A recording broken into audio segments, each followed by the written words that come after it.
Hey guys, this is me, the Gummy Shark, and welcome back to a brand new video.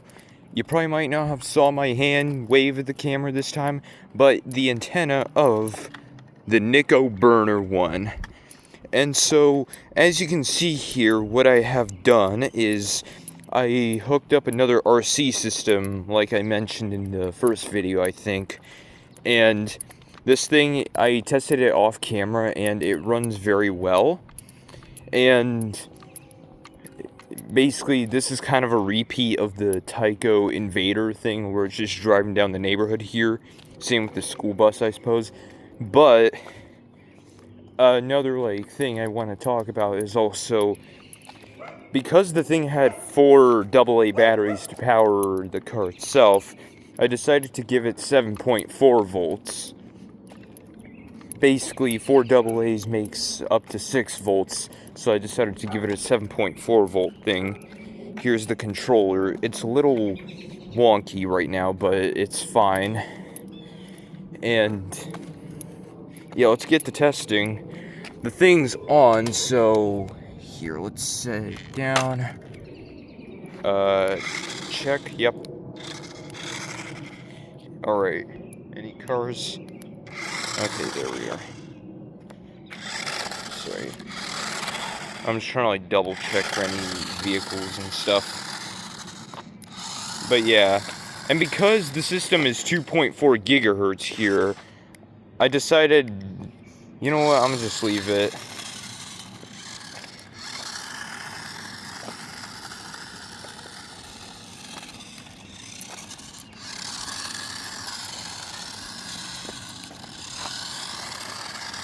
As you can see, the car, like I said, it has that reverse turn gimmick. So it's basically going to reverse turn and stuff like that.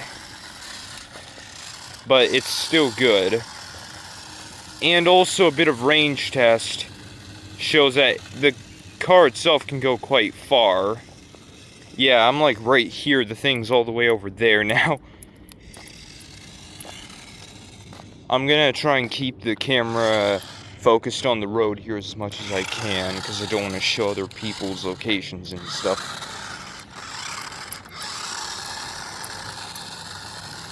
I mean, the thing doesn't really go fast, but it's still going, and that's what matters. Unless they had some sort of hobby grade system, then maybe I could give it a bit more boost, but because hobby grade RC stuff is quite expensive, I'm sticking with toy grade. Yeah, I'm sticking with toy grade electronics. But don't worry, it's still fine, really. Because 7.4 volts is much better than 3.7. Though I'm not really sure if it really changed the speed of the Nikko Burner-1 here. But it's okay. It's still driving, and that's what matters, right?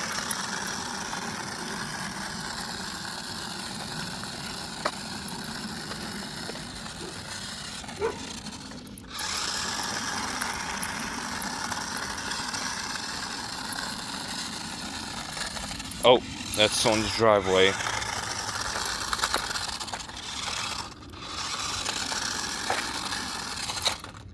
Aw, crap.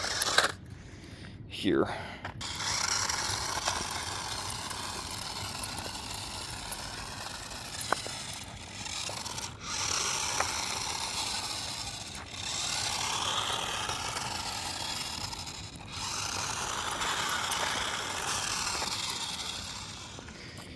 And don't worry, it's not dead or anything, I just wanted to turn it off. I also want to point out that Nikko really knew what they were doing design-wise with the RC car here. They gave it some nice poppin' colors. You can see the pink, the aqua green, and the purple and white. Or it's a gray, but you get the point. They really knew what they were doing. Also the yellow. If anything, it almost kind of reminds me of either a spaceship, a retro space shuttle, or something else along the lines and stuff. And given that it's kind of, the sun's going down right now as I speak, this really stands out, honestly. This, like, is just perfect. And I also made an error. At first I thought the backside here, this was like where LED stuff was. I first thought like the thing lights up here, but turns out I was wrong, because when I dissected the RC car first, like, there was no source of like any LEDs or incandescent light bulbs or whatever. None of that. So it was just kind of there for the look, I think.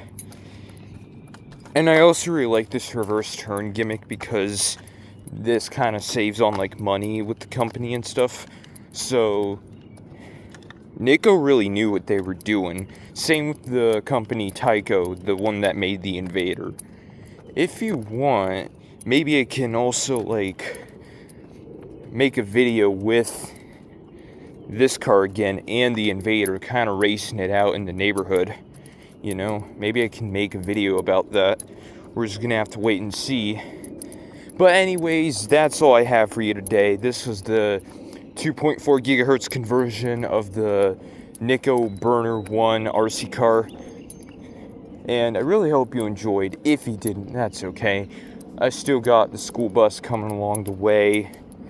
But other than that, have a great evening, everyone. Or have a good day. See you later.